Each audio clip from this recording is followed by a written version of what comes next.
سر، گزشتہ روز امریکی صدر اور اسرائیلی وزیر اعظم کے درمیان ٹیلی فونی گفتگو ہوئی جس میں ایرانی حملے کے بعد ممکنہ اسرائیلی رد عمل پر تبادلہ خیال کیا گیا ہے۔ آپ کے نزدیک کیا اسرائیل اور امریکہ براہ راست ایران کے ساتھ جنگ افورڈ کر سکتے ہیں؟ دیکھیں، بات یہ ہے کہ ایک ماننا پڑے گا بد نصیبی ہے کہ فرسٹ لیگ آف نیشنز کا جو کولیپس ہوا ہے اس سے کچھ سیکھا نہیں گیا۔ خیال یہ تھا کہ جو یونائٹڈ نیشن کا چارٹر ہے یہ اس میں وہ جو کمزوریاں تھیں لیگ آف نیشنز کے چارٹر کی ان کو ریموو کیا گیا ہے، ان کو ہٹایا گیا ہے تاکہ جو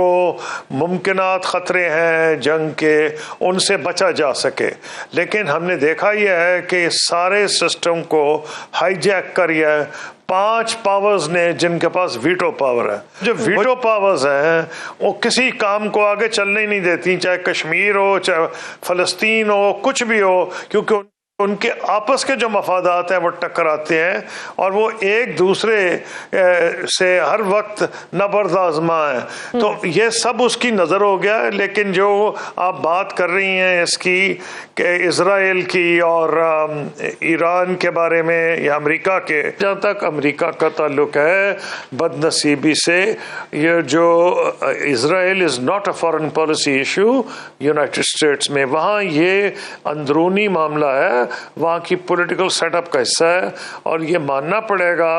کہ بہت بدقسمتی ہے کہ دونوں پارٹیز جو ہیں ریپبلکنز اور ڈیموکریٹس، ان کی جو لیڈرشپ ہے وہ بالکل کمپلیٹلی اموبلائز ہو جاتی ہے، کچھ نہیں کرنے کی پوزیشن میں ہوتی جب اسرائیل کا نام آ جائے۔ اس کی 2-3 وجوہات ہیں۔ ایک تو وجہ اس کی یہ ہے کہ جو اسرائیلی لابی ہے جس کے بارے ہم بہت سنتے رہتے ہیں، ایک تو وہ بڑی مضبوط ہے اور وہ کیپیسٹی رکھتے ہیں، اتنی ویل آرگنائزڈ ہیں کہ وہ کینڈیڈیٹس کو ہروا بھی سکتے ہیں اور نہ صرف پریزیڈینشل کینڈیڈیٹ میں حصہ لیتے ہیں بلکہ وہ الیکشنز جو سینٹ کے اور کانگریس اس میں بھی وہ رول، اس لیے سب کانگریس مین اور جو سینیٹرز ہیں جب اسرائیل کا نام آتا ہے تو ان کو تھر تھری سے چھٹ جاتی ہے، وہ کانپنے لگتے ہیں اس کے ڈر سے۔ دوسری مصیبت یہ ہے کہ وہاں امریکہ کے اندر بہت سے حصوں میں جو کرسچن ایونجلسٹ ہیں ان کا بہت زیادہ اثر ہے، ان کا ووٹ بہت پکا ہے۔ وہ جو ایونجلسٹ ہیں خاص طور پر ریپبلکن پارٹی کے، ان کے ایمان کا حصہ ہے کہ جب پرومسڈ ہوم لینڈ میں آئیں گے تو پھر کرسچنز کا جو انتظار کر رہے ہیں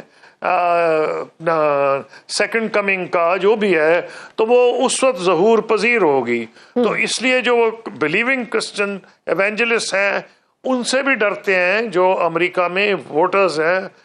جو کینڈیڈیٹس ہیں، چاہے وہ کانگریس میں ہو، اسٹیٹ ڈپارٹ چاہے وہ لڑ رہے ہو کانگریس کے آئیدر ہاؤس، سینٹ ہو یا ہاؤس آف ریپرزینٹیٹیوز، وہ کچھ بھی ہو تو وہ ان کا اس سے بہت سخت ان کو تھرتھری سی لگ جاتی ہے۔ اب ان حالات میں امریکہ سے زیادہ توقع تیسری وجہ نہیں کی جا سکتی کہ لیم ڈک پریزیڈنٹ بن گئے جو ہیں پریزیڈنٹ بائیڈن۔ الیکشنز ہو رہے ہیں نومبر کو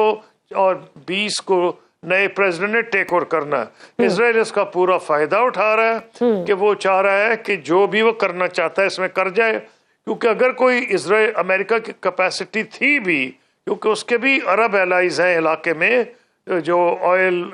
رچ کنٹریز ہیں، پھر امریکہ کے بیسز ہیں بحرین میں، سعودی عربیہ میں، قطر میں، یو ای سے ان سے ڈیفنس ریلیشن شپ ہے،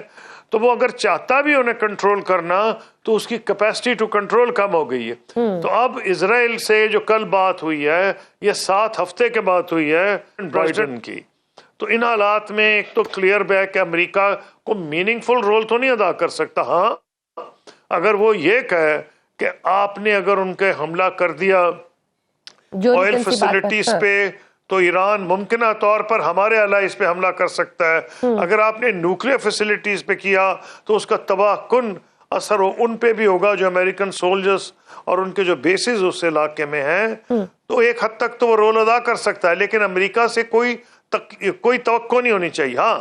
یورپ میں ایک ریئلائزیشن آ رہی ہے، اور فرانس کے جو پریزیڈنٹ ہیں ایمانوئل میکرون، انہوں نے یہ کہا ہے کہ یہ بہت غلط بات ہے کہ اسرائیل کو ہم ویپنز اس وقت دیں جب وہ حماس پہ اور لبنان پہ اس قسم کے حملے کر رہا ہے. یہ ایک امید کی کڑی ہے، اور انہوں نے بڑے کھلم کھلا کہا اور اتنے زوردار طریقے سے کہا ہے کہ نیتن یاہو نے کہا ہے کہ ان کو he has used the word he should be ashamed، یعنی ان کو شرم آنی چاہیے، ان پہ لعنت ہونی چاہیے، جو بھی اس کا ترجمہ آپ کر لیں. یعنی اس نے بڑے سخت الفاظ پریزیڈنٹ ماکرون کے خلاف کیے ہیں. اسی طرح جو برٹش پرائم منسٹر ہیں